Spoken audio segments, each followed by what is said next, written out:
Enjoy with your headphones for a better listening experience. Please watch till the end of the video to have the most scariest part of the story.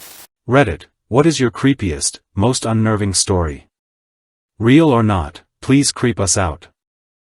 In the late 70s, my uncle was studying medicine at the University of Chicago. After a morning class, he decided that he would hitchhike back home to Lincoln Park on the north side instead of pay for a taxi. A man drove up in a Plymouth Satellite and offered my uncle a ride. The man looked normal and seemed friendly, light-hearted even, so my uncle got in the car and they started driving towards Lake Shore Drive. However, once they got there, the man drove south on Lake Shore instead of north, towards Lincoln Park. My uncle told the man he was going the wrong way and to turn around and head north. The man looked at my uncle, put his hand on his knee and said, "No son, you are coming with me," and smiled darkly at him.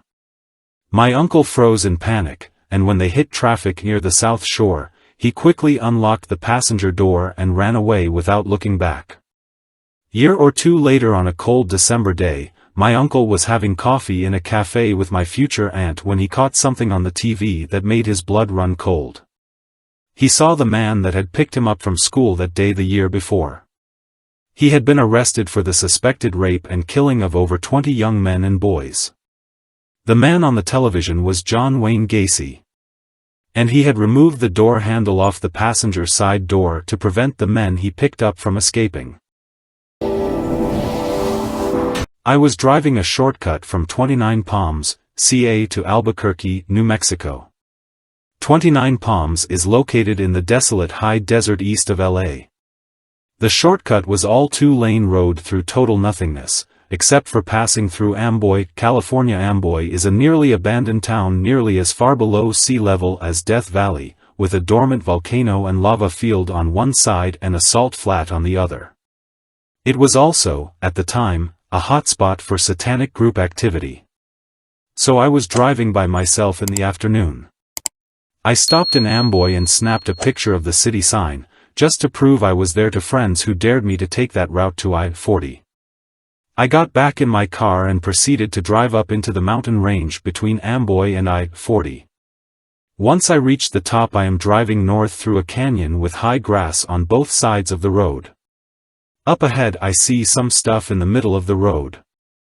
As I approach I slow down to see a red Pontiac Fiero stopped sideways across both lanes, a suitcase open with clothes scattered everywhere and two bodies lying face down in the road, a man and a woman. I stop 100 feet or so away and the hair on the back of my neck is standing up.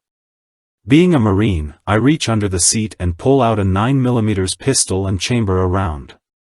Something seemed very wrong, it looked too perfect as if it were staged. An ambush? Was I being paranoid? Something was just wrong. Getting out of the car seemed unthinkable, it was the horror movie move. As I scanned the road I saw a line I could drive. Past the guy in the road on his left, swerve to the right side of the woman, behind the Fiero, and I'd be on the other side. I dropped it into first gear, punched it and drove the line I planned. I passed the back of the Fiero without hitting it or either of the bodies in the road. I continued forward a couple hundred feet and slowed down so I could breathe and let my heart slow down. As I looked up into the rear view mirror I saw that the two bodies had gotten up to their knees and 20 or so people emerged from the tall grass on either side of the road by the car and bodies. At that moment my right foot smashed the gas pedal to the floor and did not let up until I had to slow down for the I-40 east on-ramp. I will never know what would have happened to me had I gotten out of the car to check on the bodies or stopped my car closer to them. Somehow I do not think it would have been good. Sometimes real life can be scarier than a movie. Late at night on a highway in northern Ontario, a woman driving her car is relieved to finally find a gas station that's still open, so she pulls in. The attendant comes out and walks up to the driver's side. He stands there, waiting until she rolls down her window. She slips it down just a crack. "How much?" he asks. She tells him to fill it up. The attendant walks towards the back of the car and stands there a minute. The woman waits, and then looks into the side view mirror. The attendant is just standing there, facing her. She's feeling pretty nervous, wondering why he's not pumping gas. Then he walks back up to the window and taps on it. "You need to open the flap, ma'am." Feeling stupid, the woman reaches down and clicks the gas flap open. The attendant walks back and starts pumping the gas. A minute or so later he finishes, and clicks the nozzle back into place on the pump. Then he stands there for a moment. The woman keeps looking at him in the side view mirror, feeling quite ill at ease. She doesn't like this, being alone at a tiny gas station in the middle of nowhere with only this stranger. The attendant then walks back up to the window and taps on it. She reaches into her purse and takes out her credit card, rolls open the window just a crack again, and as she passes the card through looks up at the attendant. He's staring down at her with wide, frightful eyes. She looks away quickly, really creeped out, and she rolls the window back up as soon as the attendant grasps the card. But he doesn't go to the cash booth, he just stands there a moment. The woman can't bear to look at him again. Finally he says, with a voice muffled through the closed window, "Ma'am, there's a problem with your card. Could you please step inside the cash booth?" "What's wrong with the card?" she asks loudly, with a definite strain in her voice. "Something's wrong with the barcode. I'll need you to come over to the cash so we can make a call to the company." There's no way she is getting outside her car, on an empty, dark highway, late at night, with only that weirdo around. Besides, she realizes, as a sudden chill overcomes her, how could he know if there was a problem with the barcode if he hadn't even been to the cash desk to swipe it? The woman's breathing suddenly increases as she feels panic creep upon her. She summons up a note of restraint in her voice. "Please, can you just call them yourself? Sorry, but I'll need to see some ID. Could you please just step over to the booth? It'll only take a minute." Realizing he won't let it be, she whispers a prayer and reaches into her purse to check for cash. Yes. She has a $50 bill. Clutching it in her hand, she unrolls the window just a crack yet again and passes it through. "Never mind, I'll just pay cash." "Ma'am, are you sure?" he asks. "What?" she almost yells, as she accidentally looks up at him again. The same wide, fearful eyes staring down at her. She looks away. "Yes. Cash. I can fix the card problem, you just need to come over to the phone with me," he says. She's really terrified now, and half screams at the man, "Listen, asshole, it's cash. That's all you're getting from me."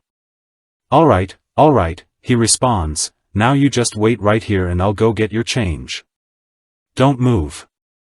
I'll be right back." She can see him out of her peripheral vision, walking backwards towards the booth, always facing her. She can't bear to look his way. She can't imagine what he has in the booth. What if he brings it back with him? She thinks, just as she realizes he also still has her credit card. She can't take this anymore, I'll cancel the card. She starts up the car and as soon as it hums to life she tears away and off into the dark night. The attendant is in his booth on the phone, breathing heavily. An official-sounding voice on the other end asks, "Did you tell her?" "No," the attendant responds, "I couldn't." "Why not?" "He had a knife and a finger to his lips. I tried to get her out of there, but the whole time he was watching me from the floor behind her seat." My friend's dad used to haul shopping carts from western Washington to eastern Washington for repair, and then bring repaired ones back. He did this driving a semi with trailer. One summer my friend rode with him and told me about what happened on a stretch of rural highway. They're on the road and my buddy is starting to doze off. Ahead in the middle of the road is a box. Dad says, "Hey, want me to hit that box?" and he just kind of grunts and shrugs, then closes his eyes. A few seconds later he wakes up because the rig is screaming to a stop and his dad is yelling something while he jumps out. My friend, doesn't know what the hell is going on.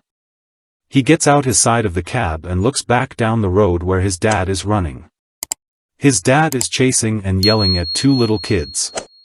The box is kicked up sideways. The kids were in the damn box. He swerved around it at the last second because he felt weird about the box. It was 14 years ago he told me about this. I have never driven over a bag or a box since then. My 4-year-old daughter was supposedly asleep when I heard noise coming from her upstairs bedroom. I tried to listen but could not make out what was being said. I approached the room, and she stopped talking. Thinking I alarmed her, I went into the room. At the time she was sharing it with her 3-year-old sister. I walked in and saw the 4-year-old sitting up in bed. I smiled and said, "Is everything okay?" She said fine, but her sister said they were keeping her up. I asked who. My 4-year-old said sorry but that she was talking. When I asked her who she was talking to, my 3-year-old sat up and said, "The girl in the window, she said you were coming." After I shit a brick, I asked who the girl was and they both said a girl comes and stands in front of the window at night and talks to them. Not knowing what to say, I said okay, tucked them in and hung around outside their door. The next day I asked about the girl. They said she came back but was mad. I waited a few days and asked again. My 4-year-old said the girl in the window was still mad. I forgot about it for about a week, when my wife said, "Who the girls are talking to upstairs?" Freaked out I ran upstairs and both girls were sitting under the window looking up. They turned and looked at me and asked if I wanted to meet the girl. When they turned around, disappointed, they said the girl left. It has been about 5 years since and I have not heard about the girl in the window since then. When I was growing up, my little brother, who was 3 at the time, used to sleepwalk through our house at night. He'd walk down to the basement where I slept and crack open my door between 11 p.m. to 2 a.m. He'd then slowly push it open and shuffle inside. When I'd ask what he was doing, he'd always stare at the floor and say, "Where's Mom?" I'd tell him that she was upstairs. He would repeat, "Where's Mom?" Each night I would take him back upstairs and lead him back to bed where he'd fall asleep. One night at about 1 a.m. I awoke to hear crying at the bottom of the stairs. I walked out to investigate and he was sitting on the bottom step. I asked him what was wrong and again he said, "Where's Mom?" I told him she was upstairs and we should go get her. "No," he said, staring at the floor, "there's a bloody head following me." "What?" I asked. He looked up from the floor, stared me right in the eyes, opened his mouth and let out the shrillest blood-curdling scream I have ever heard in my life. It scared the living shit out of me. It was so loud that the whole family got out of their beds to see what was going on. After that I'd never ask him what he was doing downstairs, I'd just take him immediately back to his room. I had a girlfriend in high school whose stepfather had sexually abused her when she was younger. She had told me about it so I knew. She also would talk in her sleep. And not just say random things, she would start dreaming, then start talking and you could talk back to her. She would talk to you but not wake up. One afternoon, she fell asleep and started talking. She kind of started to whine, and then said, "Help." I asked what she needed help with. She was telling me that she was in her kitchen and that he was in his room. He wanted to play the game. I told her that I was just outside, all she had to do was come outside and I would save her. She continued to whine, and told me she'd get in trouble. I tried to convince her a couple times to come outside to me, but she wouldn't do it. She was really sounding stressed so I woke her up. It was really weird and I felt so terrible for her. I told her what had happened and she just cried. It may not seem all that creepy like some of the stories here, but damn, when it's happening to you, you really get weirded out by it. When I was young, anything that had to do with archaeology began to thrill me. My mom would take me to the library to do whatever little research projects a teacher gives a 9-year-old, or to finish my homework, and I would sneak old issues of National Geographic into my books or under my work. When she wasn't looking, I would go back to reading the articles about dead civilizations, the work being done to excavate their tombs and cities, and their superstitions and religions. So when my birthday rolled around the next year, and my parents asked me what I wanted, I proudly named off several books about archaeology. And, a few days later, I was given my birthday present, 3 big and heavy books about ancient societies that lived in North and South America, and the Caribbean. It wasn't exactly what I had been expecting. I thought that I had explicitly asked for books about ancient Greece and Egypt. Regardless, this was something new and exciting, and the books were all about these people and excavations that had occurred for each respective society. Being that I was only about 10 years old at the time, I was, and still am, actually, a huge fan of breasts. In one of the books there was an image of a dark figurine that had been carved, presumably, from some dark stone. It wasn't onyx, and I can't remember what the stone actually was at this point. But it was a figurine of a pregnant woman with enormous breasts, so I liked the picture. It was missing its head though. On the adjacent page was an image of a pregnant tribeswoman. The book made the conjecture that the figurine was an ancient image/icon of a pregnant tribeswoman. I kept looking back and forth between the two pictures. The figurine was missing its head. It began to unsettle me and, eventually, I became so freaked by the juxtaposition of the images that, during future read-throughs, I would skip these pages entirely. As I grew older, my interest in archaeology diminished quite a bit. My archaeology books ended up in a donation box for the local library, and I moved on to other interests, namely fantasy, sci-fi, role-playing games, etc. Several years down the road, my parents and I went to a bed and breakfast that was owned by friends of my mother. It's an old estate that is next to a main road. There is the main house, where the bed and breakfast is operated, a carriage house, and about 50 yards away another smaller house which is where the owners, my mother's friends, live. The estate is on an enormous old plot of land and, despite being next to the main road, is surrounded by apple orchards. My parents took me up there for my 16th birthday. Just what every 16-year-old boy wants, right?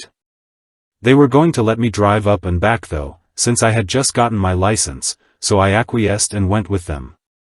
The place was amazing.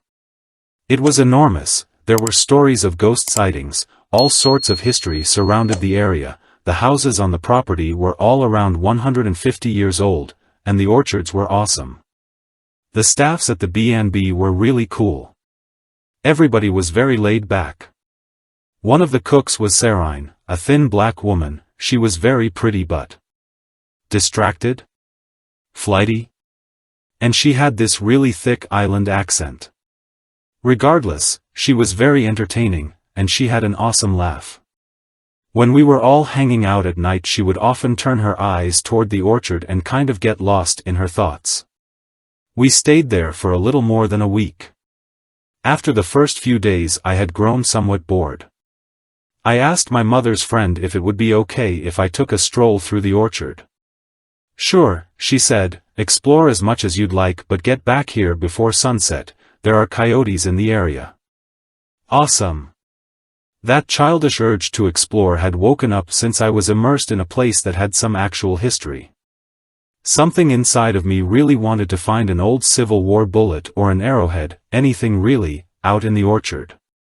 The first day I was out there was really uneventful. In fact, it grew old quick. The property was immense, and I had explored for about 2 hours and all I could see was a tree lean somewhere in the distance. And my mom's friend wasn't kidding about the coyotes, I saw prints in some of the areas where the soil was softer. There was one spot where it looked as if a couple of them had bedded down for the night. There was a swath of terrain in between 2 apple trees that had been tamped down. The soil in the middle was actually devoid of any grass or anything else. At first I thought this was strange, but then I found a giant apple on a limb and plucked it and ate it. On my way back to the house I got a little lost, but I happened to see Sarine in the distance. She saw me and smiled and I caught up to her. She was humming what sounded like a lullaby. I asked her about it and she told me that it was an island song that people in the Caribbean sang in order to calm noisy or upset spirits. We chatted a bit, and she told me that she had been working there for about 8 months. She said that the first 2.5 months had been atrocious. When pressed she became a bit distant again and said that the spirits of the area were very restless. I asked her how she knew and why she was so concerned. She smiled broadly and said that all of the women in her family had a deep connection with the spirits. She said that, soon after her arrival, she began seeing many of them. And they began seeing her. They began to take quite an interest in her and would bother her incessantly, particularly during the night. Old men and women, she said, that couldn't find their way. They get angry. Very angry. And this island song quiets them and soothes their anger. Being an inquisitive and somewhat amused teenager, I asked, "Are there any spirits with us right now?" She nodded her head and her smile disappeared somewhat. "How many?" I inquired. She stopped in her tracks, all remnants of that smile disappeared and she said, "Boy, if I were to tell you the answer to that, you would pack your things and go." As we started walking again, I told her about the area that I had found where the grass was tamped down and talked to her about coyotes. She had a suspicious look on her face but only said, "I don't think you should go back there, friend. The orchard is big and there are many curious things in it." We got back to the B&B right as the sun started to dip. The next day we went into town and did a bunch of touristy things that my parents wanted to do. I tagged along. It was kind of fun, but I kept thinking about the orchard. In particular, that one spot in the orchard. We got back after dark and, just as my mom's friend had said, we could hear coyotes howl. It rained that night. The next day I asked if I could head into the orchard again. My parents said that it was fine and so did their friends. I headed out in the afternoon, giving the soil a chance to dry some. I took a backpack with me and snuck a couple of beers into it. I also packed a sandwich. I was planning on exploring as much as I could. I went into the orchard and started making my way through the trees, roughly following the path that I had before. I walked for a couple of hours in one direction and, eventually, got to some sort of property line. It was marked by an old stone wall, the type you see in Civil War flicks. That part of the orchard ended there and a thick forest started about 100 feet beyond. I was pretty excited and followed the wall for some time. I dug through some piles of crumbled stone hoping to find a bullet. No good. I did manage to find some arrowheads though. I stashed them in my bag. I stopped along the wall and ate my sandwich and drank one of the stolen beers. Right before I finished I heard a crashing in the woods. I stuffed the sandwich into my mouth, chugged the beer, and put the trash in my bag. The minute I finished I glanced over toward the forest and 3 coyotes emerged. I ducked behind the wall hoping that they hadn't seen me. I poked my head up and, sure enough, they hadn't noticed me. They started moving, languidly, away from me and traveling along the wall. Occasionally they would stop when they heard something and I would duck behind the wall again. Soon enough, the wall actually ended and I was exposed. The minute I had nothing to hide behind they took notice of me. All 3 of them, in perfect unison, turned and looked right at me. We stared at each for a few seconds and then they went about their business and I started heading back into the orchard. On my way back through I got a little lost, again, and wandered around, occasionally checking the ground for Civil War bullets or old cans, anything to make my explorations feel a bit more fruitful. Eventually I came across the area that I had noticed a few days ago. The vegetation was still somewhat tamped down, and the spot in the middle was bare. Something didn't look right though. I approached the spot and looked at the ground. The way that the grass had been pressed down looked strange. It wasn't evenly flattened, as if a coyote had laid upon it. It was really uneven in parts, it almost looked as if boots or feet had stomped it down. Something caught my eye. There was something dark and smooth protruding from the center where there was no growth. I thought I had hit the jackpot. I figured this was going to be part of an old rifle or cannonball or something great. I grabbed a hold of whatever this thing was, and gave it a tug. The ground, still damp, gave way and I pulled it free rather easily. It was covered in mud, but when I cleared the damp earth from it looked like a figurine of some sort. It was shaped odd and, from what I could tell, looked something like a fat man or woman. But it was missing its head. Then I remembered the images from my archaeology book. I also remembered the angry spirits. I started to get a little freaked out, so I tossed the figure into my backpack and started moving. I tried to hum the tune that Sarine had taught me 2 days prior, but I couldn't remember it properly. Then I heard something in the orchard. It sounded as if somebody was walking, ever so lightly, upon the ground. It would stop when I stopped. It would start when I started. At one point, about 10 minutes away from the B&B, I stopped, dropped to the ground and looked around the orchard. In the distance, about 25 yards away, the 3 coyotes watched me intently. They had lowered their heads and were staring at me.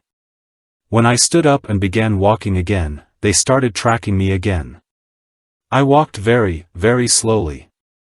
They walked very, very slowly. I picked up my pace. They picked up my pace. And then I heard humming. The coyotes picked up their ears.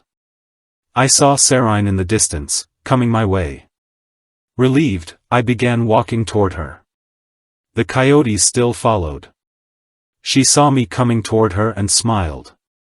I pointed to the coyotes and she paused and then laughed. "It's okay, boy. They're just curious about you are all." I sighed. I approached her and she started walking with me. "I found the wall today," I told her. "Did you know?" She looked disinterested. "Did you go over it? Into the forest?" "No. But that's where I first saw the coyotes." "And you followed them, didn't you?" She smiled. "Yeah. How did you know?" "They told me," she smiled, "that you followed them because you were curious like their brother wolf. And then they were curious about you, so they started following. They also smelled your sandwich. They wouldn't hurt you though." We walked for a few more minutes, still being followed by the coyotes. I was beginning to suspect that she had been feeding them over the tenure of her employment at the B&B. Oh, I stopped and dug into my bag to retrieve the figurine. I found this in the orchard. I guess it had been buried, but the rain unearthed it some. It was at the center of that area that I found the other day. You know, where the grass was pressed down. Although I don't think it was the coyotes anymore. I grabbed the figure and brought it forth from my bag. It looked more like some other animal, or maybe people tamped the grass down. She took one look at the figurine and blanched. Shakily, she pulled the figurine from my hands. "What have you done, boy?" My heart sank. I thought she would have been as excited as I was. She clenched the figure and it shook a bit due to her anger. Her eyes widened and she cried to me in a hideous, almost guttural, tone of voice, "What have you done?" I saw something like it in an old book of mine once. I thought it was interesting. I don't know what. I tried to justify my actions, but before I could explain further she ran into the orchard. I looked over and saw the coyotes watching her run off. So I ran after her. I shouted her name. I shouted that I was sorry. She made it to the circle before I did and dropped to her knees and started digging up the ground in the middle. She was crying, trying to hum the island tune. The coyotes stopped and watched as I got on my knees and dug as well. When we had a large enough hole for the figurine, I picked it up, placed it in the hole right side up and began putting earth back on top of it. "No, no, no!" Sarine cried. She pulled the figure back up and turned it upside down and put it back in the ground. "Like that," she muttered. She fell back onto her rear and hummed and cried. When I was done covering the figurine up, I looked around. The coyotes were nowhere to be seen. Sarine was still crying, humming that island tune.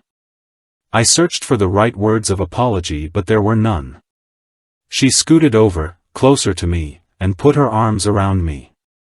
I began humming with her. Her tears became fierce and her sobs forced her to stop humming. I stopped as well. That's when we heard it. It started as a sharp keen, far away, by the main road. The keen became the sound of tires wrestling with the pavement, trying desperately to keep hold. And then there was the sudden, sickening silence of the friction between the tires and the pavement being broken. And it was followed by a heart-wrenching, solid crash. No sounds of something being dragged across asphalt or sounds of car parts shattering and skittering across the road like insects. Just a vomit-inducing crunch. Sarine stopped crying and was silent. She stood up and began to run back to the B&B. I followed. By the time we were at the edge of the orchard, close enough to see the guests at the B&B, my parents, and their friends included, standing in groups on the grounds, we heard the sirens and saw the smoke. The car had, somehow, left the road and hit a tree across the street from the B&B. Sarine immediately went to be with a group of people that worked at the B&B. She put her arms around a large white guy and he held her as she wept more. I found my parents as the ambulances showed up. The fire truck actually pulled into the driveway at the B&B. Everybody was anxious to know if the driver was okay or if there had been passengers and, if they were okay. My parents' friends went and spoke with several of the firemen and EMTs. When they returned, they urged everybody to return inside. The EMTs had informed them that it was rather gruesome, and none of us should be around to witness them extract the body from the vehicle. I didn't see Sarine again that night. The EMTs and the firefighters worked for several hours. I was watching from the bar when they moved a large black bag on a gurney from the crash to the ambulance. The bag had a very distinct profile, you could make it out even under the material. I told my parents my story about the coyotes, and they let me off the hook for taking the beers. In fact, they let me have the last one out of my pack because they thought that I was frightened by the accident. When the ambulances began to leave, without lights and sirens, my parents' friends went outside to talk to the few remaining firemen. The large white man came out of the kitchen and entered the bar as I stood by the window and watched. He approached me and sighed, "Terrible thing, isn't it?" I looked up at him. "Yeah. I wonder what happened." He grimaced and said to me, "There are many bad things in the orchard." He nodded at me and continued, "You understand that Sarine's upset, right? You know why?" I shook my head. "The spirits will be very angry now." "Very angry." I nodded. "Tell her I'm sorry." He considered it, and before turning to leave replied, "The orchard is big and there are many curious things in it. But curious boys don't belong there." He left the room as my mom's friends returned. "That's a horrible thing to hear," said Scott. "Tragic." His wife, the other owner, replied. Thanks for watching. Please comment, like, share and subscribe. The Internet Surfer on YouTube for more horror and scary stories.